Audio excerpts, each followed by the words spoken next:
are in our guided reading groups together, we are working on fluency. So remember, there's a lot of different things that go into reading, right?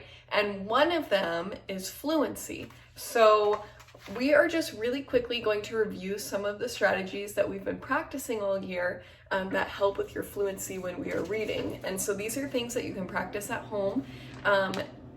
You can either buddy read maybe with your mom or dad, or if you're just reading quietly to yourself, you can practice these strategies, okay?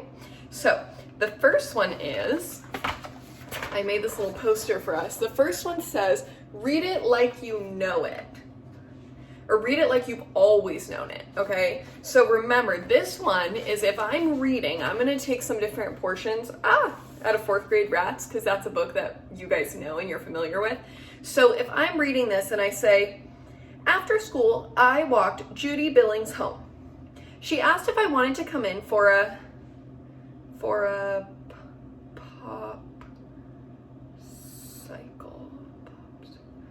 popsicle.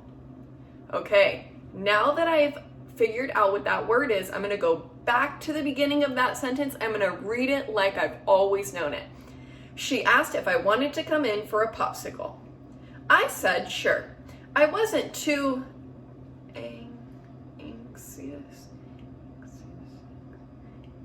anxious? Oh, okay. I wasn't too anxious to go home anyway. See how I figured out what that word was, and then I went back to the beginning and I read it like I knew it all along. That is your number one fluency strategy, and that's one of the most common ones that we practice in guided reading together. Okay, another one that we did and that we've started is the second one that I wrote, which says, look at the punctuation, okay? So we change the way that our voice sounds based on the punctuation. So remember, periods, we just kind of stop. We just say, I wasn't too anxious to go home anyway, with my mom waiting for me. But do you see here that it has an exclamation point? And so I'm gonna change the way my voice sounds to sound a little bit more like, oh no, Muffy, get back here. See how I changed the way that my voice sounds because I knew that the punctuation was different. And then as I keep turning my page, maybe I will see some question marks, which is also going to change my voice. Like, okay, Judy called from below, bring her down. Down?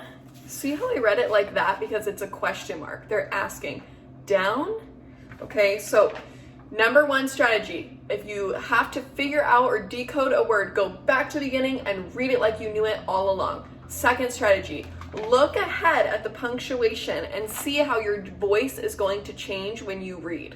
Okay, the third fluency strategy that I have yet to teach is make your voice match the feeling.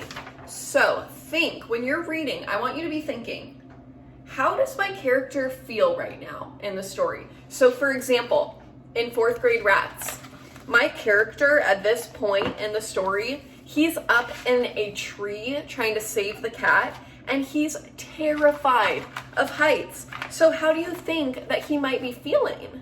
Probably scared. So when he's speaking, then he might go, down? For the first time I looked down. Uh-oh. What am I doing up here? How did I get this high? Far, far below me, the trash can seemed like a thimble. Judy Billings seemed like a doll. Her tiny face looking up at me, getting fuzzy, getting wavy. Come on, she was saying. Her voice sounded tiny and far away. I squeezed my eyes shut. I hugged the tree trunk. I can't, I said. You can't? She called. Why not? Do you see how I'm looking? I'm figuring out, I'm thinking about my character's actions. I'm thinking Judy Billings is kind of confused, right? Because she's like, why is this guy freaking out about being in this tree?